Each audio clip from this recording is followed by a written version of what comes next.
जय बोलो देवादिदेव 1008 श्री भगवान महावीर स्वामी की जय। अहिंसा परमो धर्म की जय। परम पूज आचार्य गुरुवर श्री विद्यासागर जी महाराज की। बोली गुणायतन प्रणेता संत समाधान करता भावना योग प्रवर्तक कर्म के प्रठरवत्ता मुनिश्री 108 प्रमाण सागर जी महाराज की। परम पूज्य मुनिश्री 108 निर्भीक सागर जी महाराज की।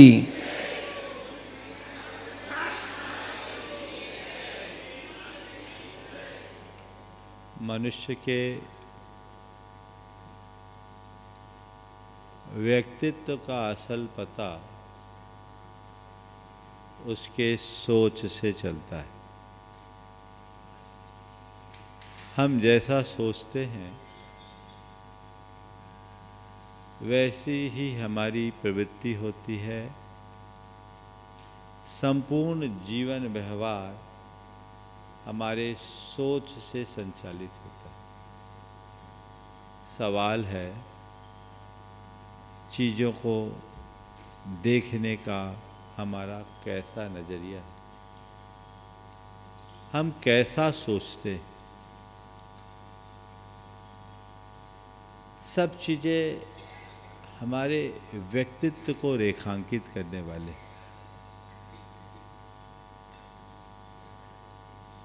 एक बार दो मित्र थे, एक शराब पीता था और दूसरा शराब से दूर रहता था। जो शराब से दूर रहता था उससे पूछा गया कि तुम शराब क्यों नहीं पीते? उसने कहा इसलिए क्योंकि मेरे पिता भी शराब पीते थे।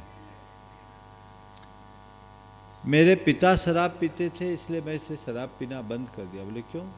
बोले मैंने अपने पिता को निकटता से देखा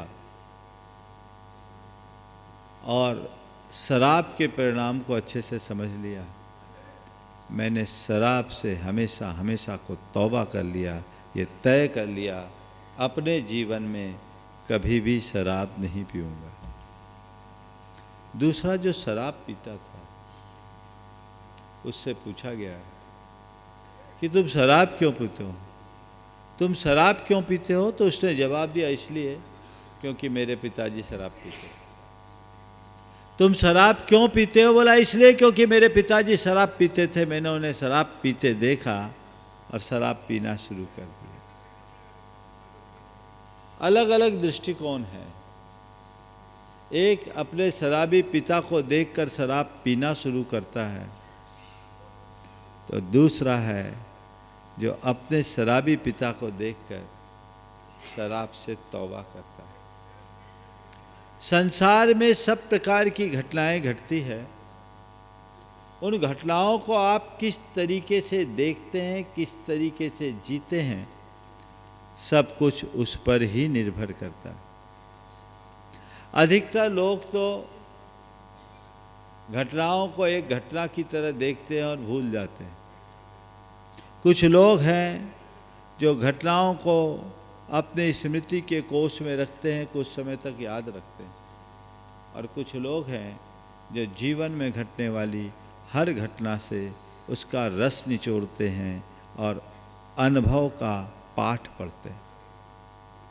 समझने के लिए कोई व्यक्ति के हाथ में फूल लगे, फूल को सूंघे और फेंक दे।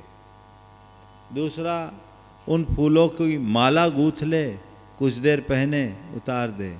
और तीसरा है कि उन फूलों का रस निचोड़कर उसका इत्र बनाए, शीशी में भर ले, जब ज़रूरत पड़े उस फूल के सुगंध का आनंद ले और आगे बढ़े। घटनाएं हमारे जीवन में घटती है। देखिए कि आप घटनाओं को केवल घटना की तरह देखते हैं और भूल जाते हैं, घटनाओं को अपनी स्मृति की माला की तरह गले में डालकर कुछ समय रखते हैं और भूल जाते हैं, अथवा आप घटनाओं को उसका रस निचोड़कर अपने अनुभव का विषय बनाते हैं और उस अनुभव का पूरे जीवन लाभ लेते हैं। आप कैसा करते हैं, इस बात को आप सबको देखने की ज़रूरत है। तो ये हमें अपने जीवन के प्रति देखने की ज़रूरत है। आज मैं 4 प्रकार की सोच आप सबके बीच रखना चाहूँगा। एक है क्रिएटिव सोच,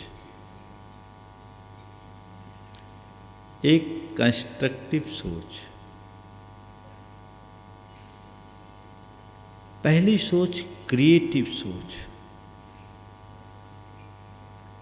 कुछ लोग होते हैं जो बड़े रचनात्मक प्रवृत्ति के होते हैं, कुछ ना कुछ क्रिएशन होता है। आप अपनी सोच को देखिए कैसे क्या करते हैं। मैं एक स्थान पर गया, वहाँ उन्होंने एक बहुत सुंदर गेट बनाया था और गेट देख के मैं दंग रह गया। आप सबको भी आश्चर्य होगा। वो गेट कैसे बनाया? नारियल की जो खोपड़ी होती है ना, जो वेस्टेज है, उस वेस्टेज को जोड़ करके सुंदर सा बड़ा खूबसूरत एट्रैक्टिव गेट बना दिया। मैंने जब देखा तो मैंने पूछा है किसने बनाया? तो वहाँ एक साध्वी थी। लोगों ने बोला महाराज जी ये इनकी सोच है। मैंने कहा कि निश्चित ये क्रिएटिव माइंड का परिणाम है, ये उनकी रचना धर्मिता की अभिव्यक्ति है जो कचरे को भी सौंदर्य प्रदान कर दे। ये क्रिएटिव सोच है। अगर तुम्हारी सोच क्रिएटिव होगी तो कचरे को भी सौंदर्य प्रदान करोगे, और सोच यदि निगेटिव होगी तो सौंदर्य को भी कचरे में परिवर्तित कर दोगे। आप चीज़ों को कैसे देखते हैं, ये आपके अपने दृष्टिकोण पर निर्भर करता है। अपने अंदर की पॉजिटिविटी को बढ़ाना है तो हमेशा क्रिएटिव बनिए। ऐसा काम कीजिए जो आपको आगे बढ़ाए, जिसको लेकर आप आगे बढ़ने की प्रेरणा पाए, अपने जीवन को सजा सके, संवार सके और जीवन को सुंदर बना सके। बहुत सारे प्रसंग हमारे जीवन में घटते हैं। उन प्रसंगों में यदि आपने अपनी सोच को सही दिशा दी तो तय मान करके चलना, हर जगह कुछ अच्छा क्रिएशन होगा। और यदि आपकी सोच की दिशा उल्टी हो गई तो सीधा मामला भी पलट जाएगा। हमें देखना है कि हम कब कैसी स्थिति से गुजरते हैं और कैसा रास्ता अपना करके चलते हैं। मैं एक क्रिएटिव सोच का उदाहरण आप सबको देना चाहूँगा। एक परिवार में पिता ने बंटवारा किया। बंटवारे में उनका बड़ा व्यवसाय था और पूरे व्यापार को स्थापित करने का जो श्रेय था वो बड़े बेटे को था। उसके 3 भाई और थे। पिता ने बड़े बेटे को बुलाया और कहा, बेटा मुझे तेरी योग्यता और हुनर पर भरोसा है। मैं मानता हूँ कि तू जहाँ भी जाएगा आगे बढ़ेगा। तू बहुत क्रिएटिव है, तो मैं चाहता हूँ कि तेरे भाइयों में उतनी योग्यता नहीं है, तो एक काम कर, ये जो हमारी अभी रनिंग फैक्ट्री है ये मैं तेरे तीनों भाइयों को देता हूँ और मैं तुझे कुछ रुपये देता हूँ और अपने एक प्रॉपर्टी पड़ी है वो देता हूँ, तो अपने हिसाब से जो करना चाहे सो कर ले। पिता ने उसे 10 करोड़ रुपया दिया और 40,000 वर्ग फुट की एक इंडस्ट्रियल लैंड दी।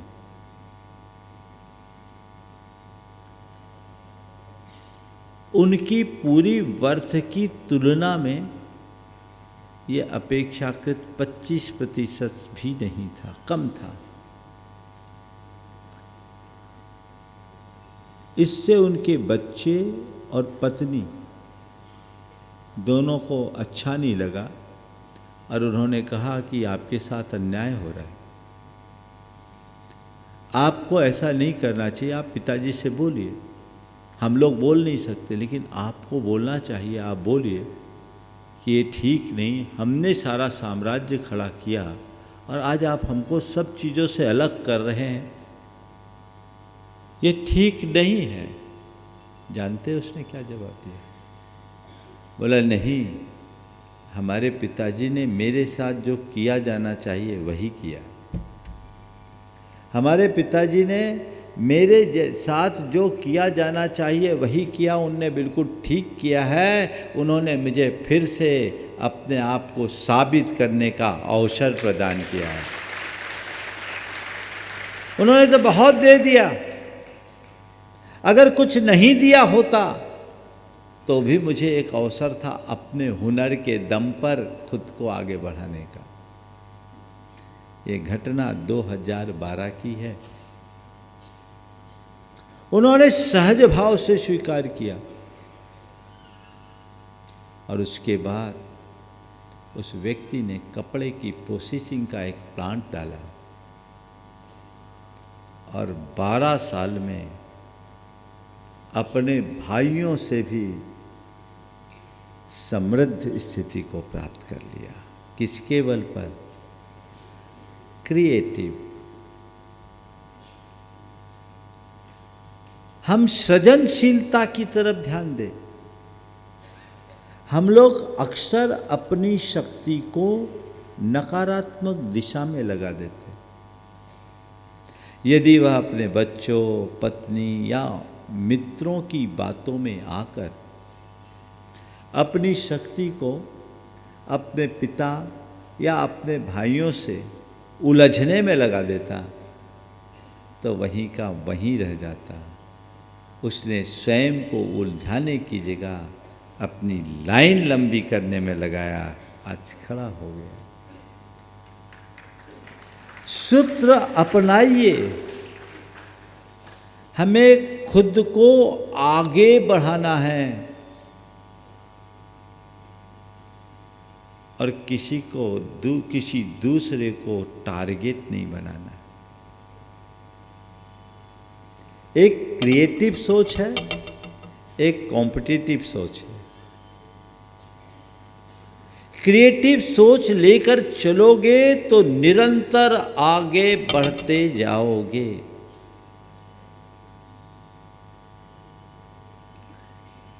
और कॉम्पिटिटिव सोच चलो रखोगे तो पछाड़ खाओगे। गांठ में बांध लीजिए। हमें अपनी शक्ति, समय और संसाधनों को खुद को आगे बढ़ाने में लगाना है, न कि किसी को पीछे करने में। आप बताइए क्या करते हैं? आप जब भी कभी कोई लक्ष्य बनाते हैं तो वो आपका निजी लक्ष्य होता है या कोई दूसरा सामने उपस्थित रहता है? अगर निजी लक्ष्य होगा और उस लक्ष्य को लेकर आगे बढ़ोगे तो तुम्हारे पास अनंत आकाश होगा, और कोई व्यक्ति होगा तो तुम उसकी ही सीमा में रह जाओगे। तुम अपार संभावनाओं के धनी हो। अपने आप को क्षुद्र सीमाओं में मत बांधो। जब मेरे पास अनंत आकाश को छूने की क्षमता है तो हम 100-200 मीटर तक ही क्यों हाथ दौड़ाएं?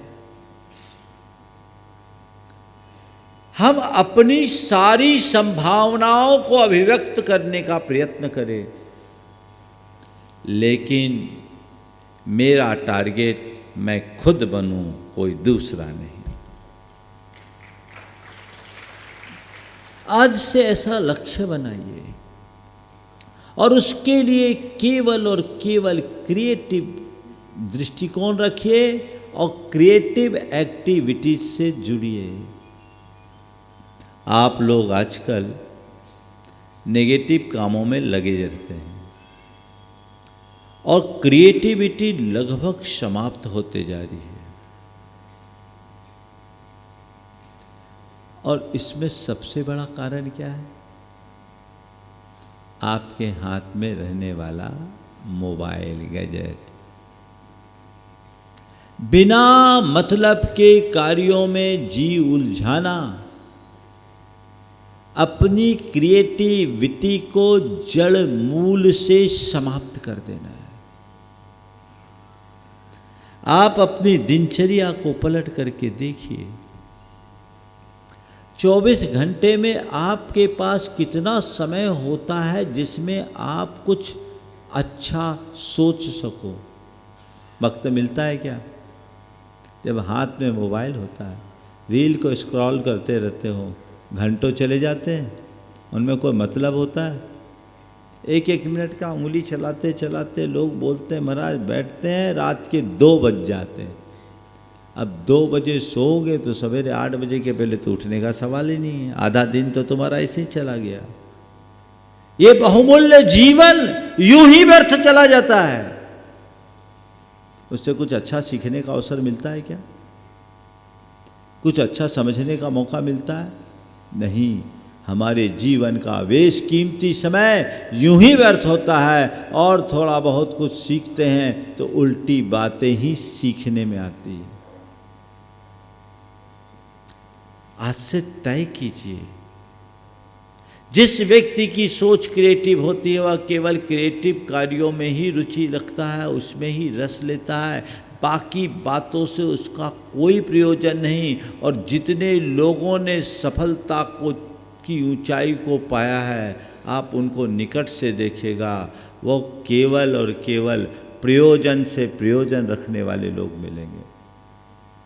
वो प्रयोजन से प्रयोजन रखते पाएंगे, उनको बाकी बातों से कोई लेना ही देना नहीं मिलेगा, मतलब ही नहीं। हमको क्या करना?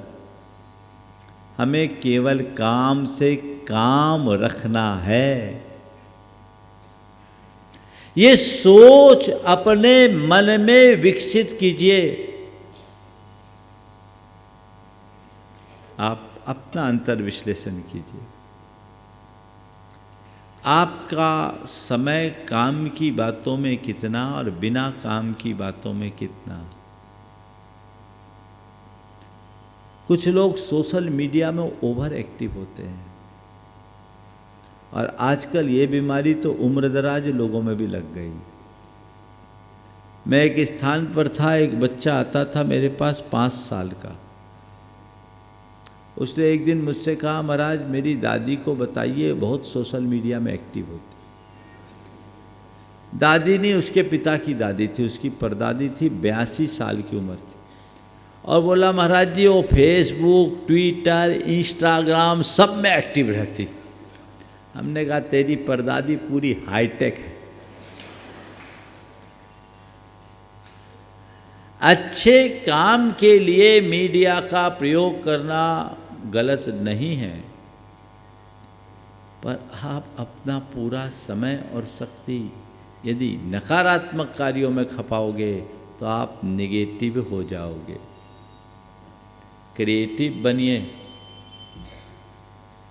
कंस्ट्रक्टिव बनिए, कोऑपरेटिव बनिए और कॉम्पिटिटिव होने से बचिए। आज का यही सूत्र है।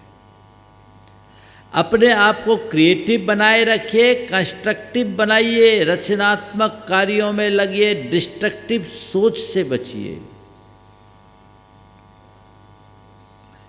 कहीं हमें डिस्ट्रक्शन में लगना ही नहीं।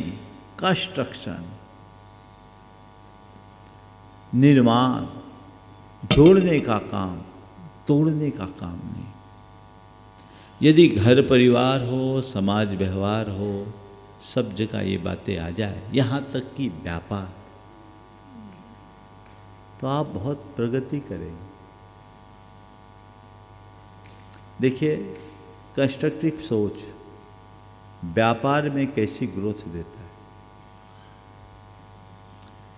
एक व्यक्ति का अच्छा खासा व्यापार था, कपड़े का कारोबार था, बढ़िया शोरूम चलता था, 3000 स्क्वायर फुट का शोरूम था। उसके बाजू में एक दूसरे व्यक्ति ने 5000 स्क्वायर फुट का एक बड़ा शोरूम खोलना शुरू किया। काम चालू हुआ। अब बेटे की हालत खराब, उसको इस बात की चिंता सताने लगी कि हमसे बड़ा शोरूम बाजू में खुलेगा तो हमारा धंधा पिटेगा। स्वाभाविक है, ऐसी ही प्रतिक्रिया आम जनों की होती है। एक दुकान से दूसरी दुकान खुल जाए तो तकलीफ़ होने लगती है। और हमारा 3000 स्क्वायर फुट का है, बगल वाला 5000 स्क्वायर फुट का खोल रहा है और सेम बिजनेस है। उसे लग रहा था कि अब हमारा बिजनेस थोड़ा सा प्रभावित होगा और फिर हमारा क्या होगा, इस बात को लेकर वो चिंतातुर हो गया। उनके पिताजी बहुत ही अनुभवी और पॉजिटिव सोच के धनी थे।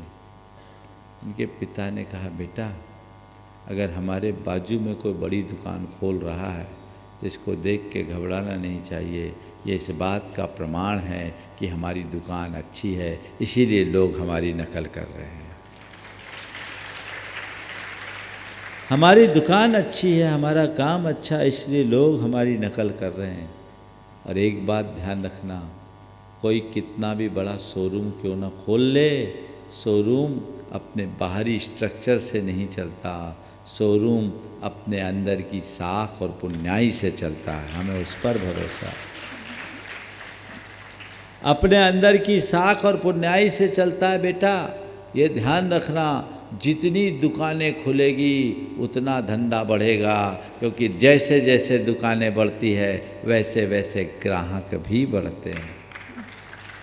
अपने को एक ही भाव रखना है, अपनी साख को बनाए रखना है और अपनी पुण्याई पर भरोसा रखना है। बस ये बात तेरे मन में बनी रहे तो तुझे कहीं भी कोई भी कठिनाई नहीं होगी। ये सोच अपने अंदर बनाइए। उनने अपने बेटे को समझाया और बोला कि उससे कंपटीशन का भाव मत रखना। तुम ये मत सोचना कि उसकी दुकान सक्सेस ना हो, तुम सदैव ये सोचना कि हमारा काम हम करें, उसका काम वो करे। जैसे हमारा धंधा चल रहा है वैसे ही उसका भी धंधा चले। जैसे हम फल फूल रहे हैं वैसे वो भी फले फूले, उसका भी घर परिवार है। इतना बड़ा शोरूम खोल रहा है, कई स्टाफ उसमें रहेंगे, उतने लोगों का परिवार पलेगा।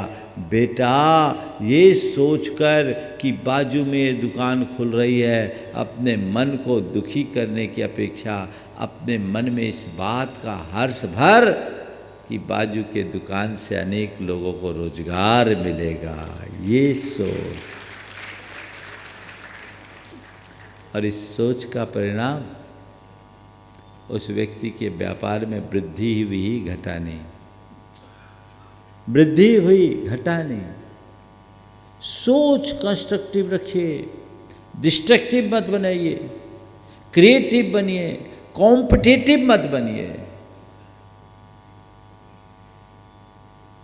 हम लोग क्या करते हैं, हर बात में कंपटीशन, या हमारा माइंड नेगेटिव साइड में जाता है, एकदम डिस्ट्रक्टिव। ये हमें नीचे गिराएगा। देखिए, अपनी गति से चलने में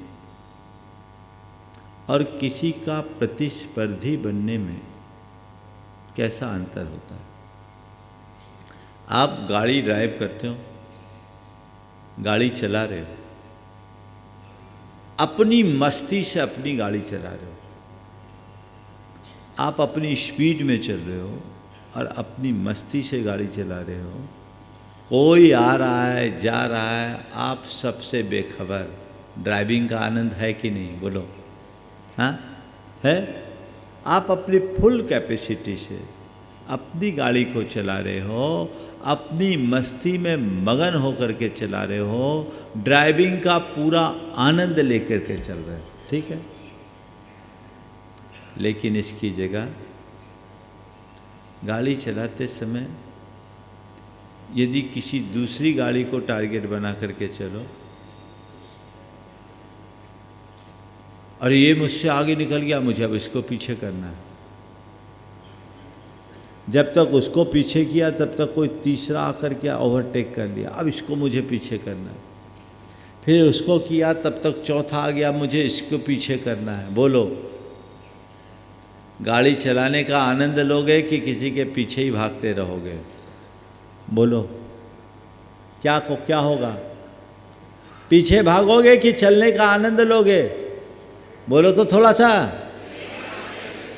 अब मैं आपसे पूछता हूँ, आप चलने का आनंद लेते हैं कि औरों के पीछे भागते हैं?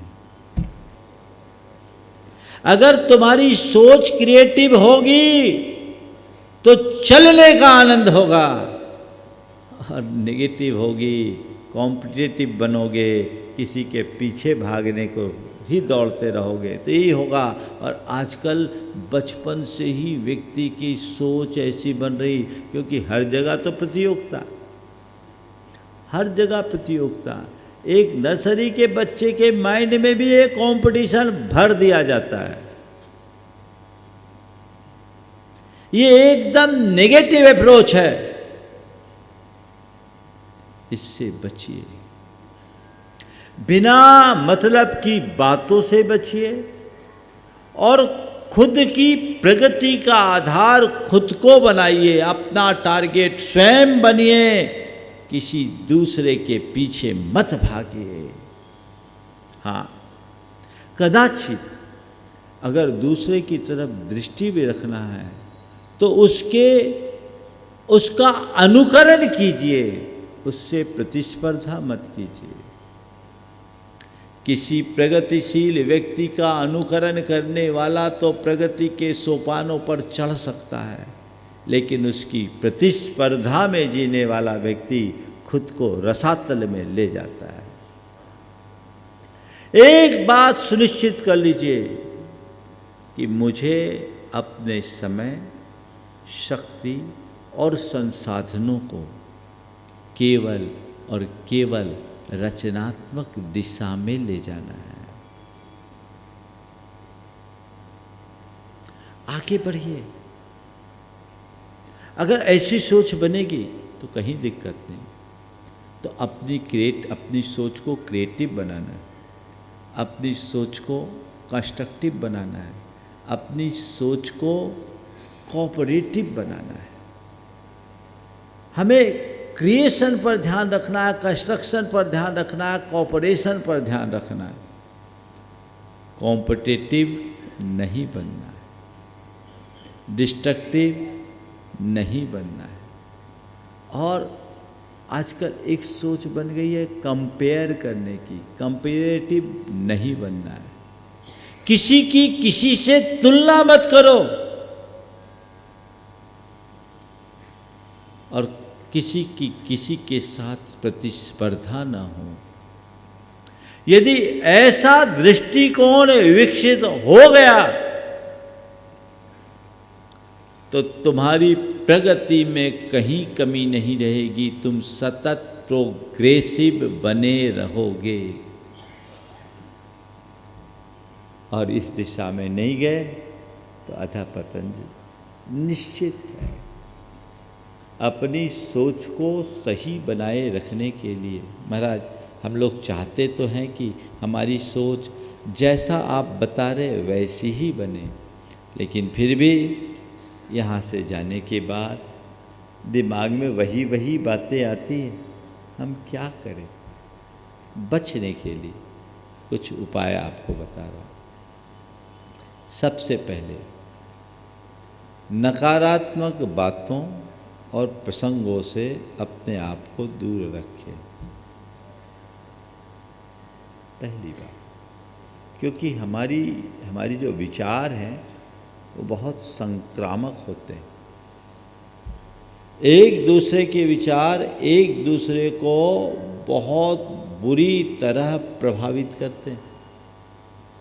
विचार वैसे ही संक्रामक होते हैं जैसे कि ताली। सभा में एक ने ताली बजाई, सब ताली बजा देंगे। बजा के देखो, एक बजाएंगे सब बजे। एक को नींद आई, सबको नींद आने लगेगी।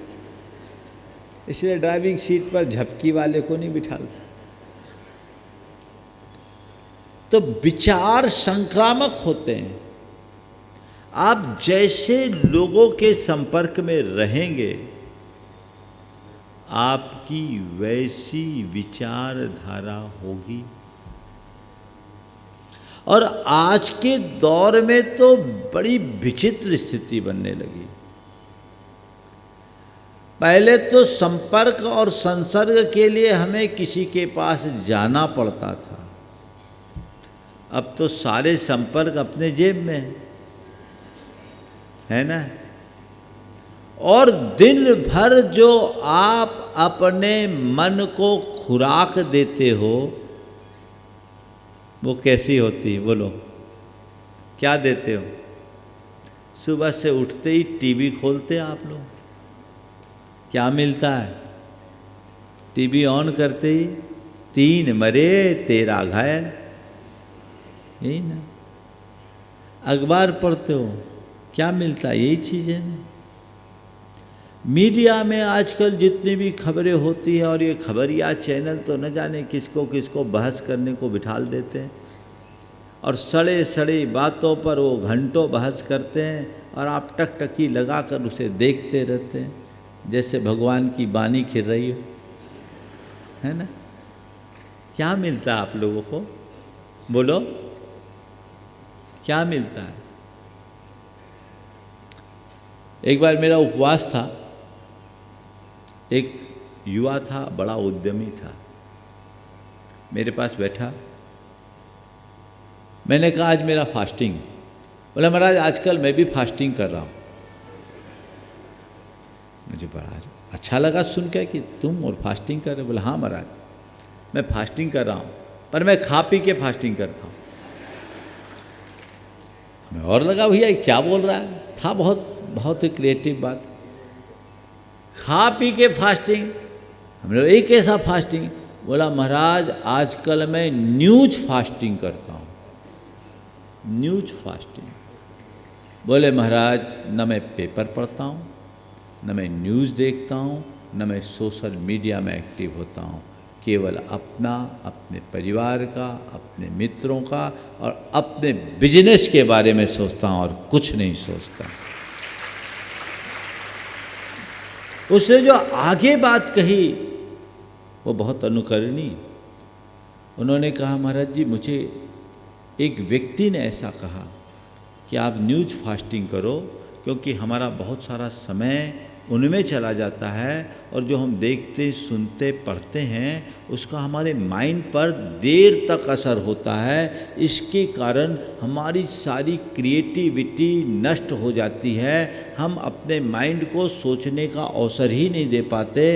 इसलिए उसने बोला, मैंने खुद ने बंद किया, वो भी एक बड़ी इंडस्ट्री का मालिक था।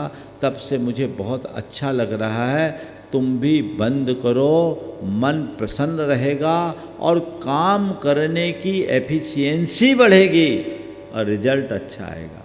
बोला महाराज जी 3 महीने हो गए मैं पूरी तरह न्यूज़ फास्टिंग से हूँ, न्यूज़ फास्टिंग पर हूँ और बड़े मज़े में हूँ। दीन दुनिया की कोई खबर नहीं मुझे। बस मैंने अपने एक स्टाफ को बोल रखा, अपने मैनेजर को बोल रखा हूँ, कोई ख़ास इवेंट हो जिसका परिवार समाज या बिजनेस से कोई रिलेशन हो, उसकी ब्रीफ मुझे दे दिया करो। जो मैं घंटों समय निकालता था वो 5 मिनट में पूरा हो जाता है और बढ़िया काम करते हैं। बोलो आप लोग ये न्यूज़ फास्टिंग करने के लिए तैयार हो? बोलो कितने लोग हैं जो न्यूज़ फास्टिंग करेंगे?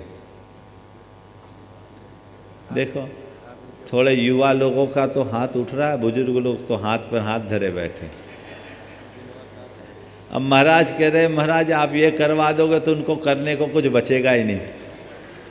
अरे भगवान के नाम की माला फेरो, पाठ करो, भक्ति करो, थोड़ी सी उम्र बची है, इसका कोई उपयोग करो, धर्म ध्यान करो। हाँ, अविनाश बोल रहे महाराज मैं न्यूज़ फास्टिंग कर दूंगा तो मेरा क्या होगा? तुम न्यूज़ थोड़ी भी कर रहे हो, तुम तो प्रभावना बना रहे हो, तुम्हारा काम ये नहीं। पर हमको समाचार बनाना है, समाचार क्या, प्रवचन का संदेश देना है, दुनियादारी की बातें नहीं है। ये तो अच्छी बात है। मेरी जो बात है, हालांकि अपने आप को आगे बढ़ाना है तो स्वयं को सीमित भी करना होगा, क्योंकि कोई भी व्यक्ति कितना भी समर्थ क्यों ना हो, उसकी अपनी एक सीमा है।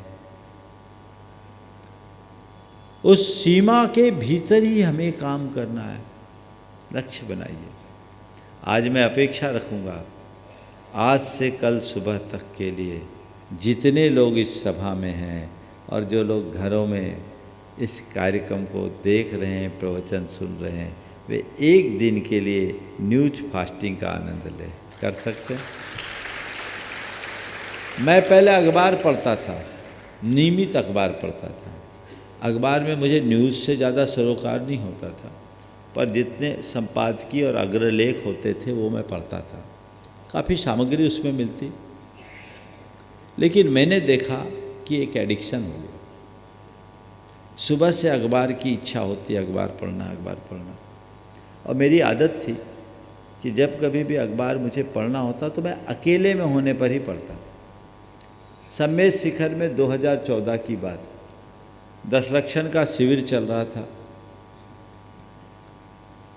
लोग पंडाल में पूजन कर रहे थे और मैं अपने स्थान पर था। मैंने सोचा अभी खाली हूँ, अखबार पढ़ लूँ। और सारे लोग व्यवस्था में पंडाल में लगे, मेरे कक्ष में कोई नहीं। अखबार पढ़ने की मन में तलब आई, अब अखबार है नहीं, किससे मंगवाऊँ। मैं बाहर गेट तक आ गया कि कोई मिले तो उससे अखबार मंगवाऊँ, और कोई मिला नहीं। लौट के आया तो एक दिन पहले का अखबार मेरे कमरे में रखा हुआ था, और उस दिन मैं बहुत व्यस्त था, उसकी तह नहीं खोल पाया था। वो अखबार मैंने देखा, सोचा आज का ही अखबार होगा। खोला, देखा ये तो कल का अखबार है। तभी मेरे मन ने कहा कि धिक्कार है तुझे, धिक्कार है तुझे। एक तो तू पहले दिन की अखबार की तह नहीं खोल पाया, और आज अखबार नहीं मिला तो बेचैन हो गया, बाहर तक गया। क्या मतलब है ऐसे अखबार से? उस दिन का दिन है कि मैंने अखबार पढ़ना बंद कर दिया, और मैं पाता हूँ कि मेरा 40 मिनट बच गया, और निर्विकल्प, कोई मतलब ही नहीं। अपने आप को आगे बढ़ाने के लिए फिजूल की बातों से दूर हटना ही होगा। एक सिद्धांत बनाइए, केवल हमें क्रिएटिव लाइन पर चलना है, बिना मतलब की बातों से बचिए। मैंने कहा कि विचार संक्रामक होते हैं, और ऐसे विचारधारा के लोगों से, प्रसंगों से दूर रहिए जो आपके विचारों को प्रदूषित करते हैं। अकबर और बीरबल के ज़माने की एक बात याद आ गई, सुना दूँ? ऐसे किस्से मैं बहुत कम सुनाता हूँ, पर आज याद आ गई, सुना देता। अकबर ने एक दिन बीरबल से कहा कि बीरबल ये बताओ, हमारे राज्य के लोग मेरे बारे में कैसा सोचते हैं? बीरबल ने कहा सबकी एक सी राय। बोले एक सी राय कैसे हो सकती है? अलग अलग लोग हैं, मुंडे मुंडेर मतिर भिन्ना कहा जाता है, तो सबकी राय अलग अलग ही होगी। बोले नहीं महाराज, मैं आपको साबित करके दिखा सकता हूँ कि सबकी राय एक है।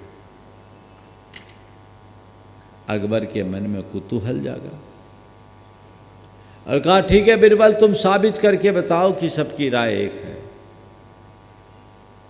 अब क्या था, बीरबल ने पूरे नगर में डुंडी पिटवाई कि बादशाह सलामत अकबर को कल प्रातःकाल दूध के कुंड में स्नान करने की इच्छा हुई है। बादशाह सलामत अकबर को कल प्रातःकाल दूध के कुंड में स्नान करने की इच्छा हुई है और प्रत्येक नगर निवासी अपने अपने घर से रात अंधेरे में एक एक लोटा दूध उक्त कुंड में डालेगा और सूरज की किरण निकलते ही बादशाह उसमें स्नान करेंगे। ध्यान रखे, सूरज उगने के पहले कुंड लबालब भर जाना चाहिए। अब फरमान है राजा का, फॉलो तो करना ही है। एक आदमी घर से दूध का लोटा लेकर चला। मन में ख्याल आया कि राजा लोग तो सन की होते हैं, अब दूध के कुंड में नहाएंगे, मिलेगा क्या? अरे सब लोग दूध डालेंगे, मैं एक लोटा पानी डाल दूंगा तो क्या पता चले। उसने दूध का लोटा जो हाथ में उठाया था उसे एक तरफ रखा और पानी का लोटा लेके चल दिया। सबने ऐसा ही सोचा। सवेरे अकबर दूध के कुंड में स्नान करने के उमंग से गया और देखता है कि कुंड तो लबालब पानी से भरा है। बीरबल साथ में। अकबर को बड़ा गुस्सा आया। उसने बीरबल की तरफ देखा और कहा, बीरबल ये कैसा मजाक। बीरबल ने हाथ जोड़े कि हुजूर मजाक नहीं, आपके सवाल का जवाब। हुजूर मजाक नहीं, आपके सवाल का जवाब है। अकबर ने पूछा, ये कैसा जवाब? बोले मैंने आपसे कहा था सबकी एक सी राय है, तो आपने कहा ये संभव नहीं, मैंने साबित करके दिखा दिया। बोले कैसे? बोले महाराज मैंने अपने गुप्तचरों से पता लगा रखा था। सबसे पहला आदमी दूध का लोटा लेके चला और सोचा अरे सब तो दूध डालेंगे, मैं पानी डालूंगा तो क्या होगा। इस एक विचार का संक्रमण पूरे नगर निवासियों में हो गया और हर एक ने यही सोचा सब तो दूध डालेंगे, मैं अकेला पानी डाल दूंगा तो क्या होगा। सब तो दूध डालेंगे, मैं अकेला पानी डालूंगा तो क्या होगा। और मैंने अपने गुप्तचरों से पता लगा लिया, सबके घर में लोटा भर दूध अभी भी पड़ा है, आप जाके पता कर सकते हैं। दूध का लोटा घर में धरा रह गया और पानी से कुंड लबालब भर गया। बंधुओं, कुछ ऐसी स्थिति हम सबके साथ होती। हम लोग एक दूसरे के विचारों से बहुत जल्दी प्रभावित हो जाते। तो ऐसे प्रसंगों से और ऐसे लोगों के संसर्ग से बचे जिससे हमारी क्रिएटिविटी खत्म होती हो या हमारे अंदर की नेगेटिविटी, नकारात्मकता बढ़ती हो।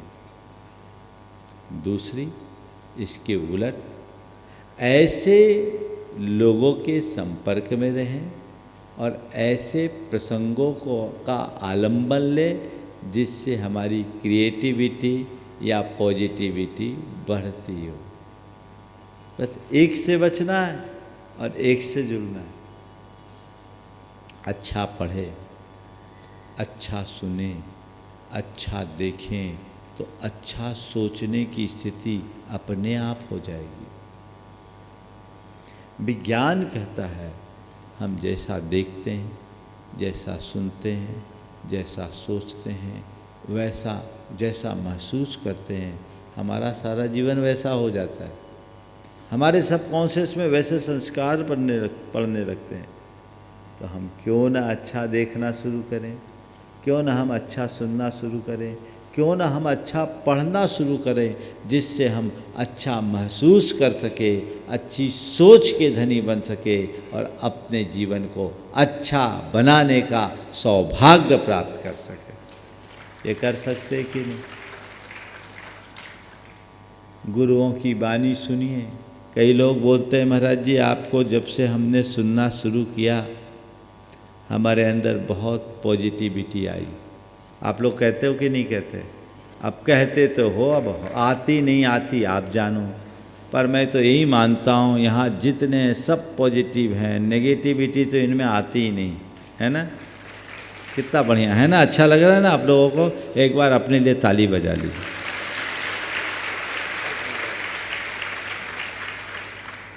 आप ऐसे करते रहिए, पॉजिटिविटी बढ़ेगी और जीवन सुंदर होगा। गुरुओं की वाणी सुनिए। देखिए, तन को खुराक देने से भी ज़्यादा जरूरी है मन को खुराक देना। तन को खुराक नहीं मिलेगी तो तन सुस्त होगा, पर मन को खुराक नहीं मिलेगी तो मन भ्रष्ट होगा। सुस्त तन से खतरा नहीं, भ्रष्ट मन खतरनाक है। अगर अपने मन को भ्रष्ट होने से बचाना चाहते हो तो रोज मन को अच्छी खुराक दो। और मन को अच्छी खुराक क्या है? मोटिवेशन, चाहे वो सेल्फ हो या गुरुओं से हो, अच्छा पढ़ने से हो, अच्छा सुनने से हो।